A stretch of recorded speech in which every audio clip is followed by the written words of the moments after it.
Menu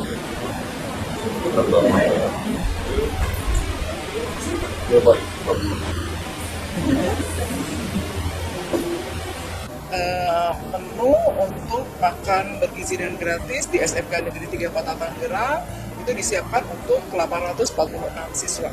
Untuk menu sendiri kami berdasarkan survei dari siswa-siswi kami, kemudian juga mengacu pada angka kecukupan gizi yang dianjurkan serta berdasarkan kebijakan dari pemerintah. Nah, untuk kandungan gizinya kita berpedoman pada angka kecukupan gizi yang dianjurkan untuk remaja.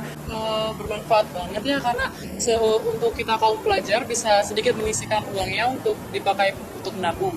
Karena yang biasanya uangnya dipakai untuk membeli makanan, jadi tidak perlu membeli makanan karena sudah dapat. Download Tribun X sekarang, menghadirkan lokal menjadi Indonesia.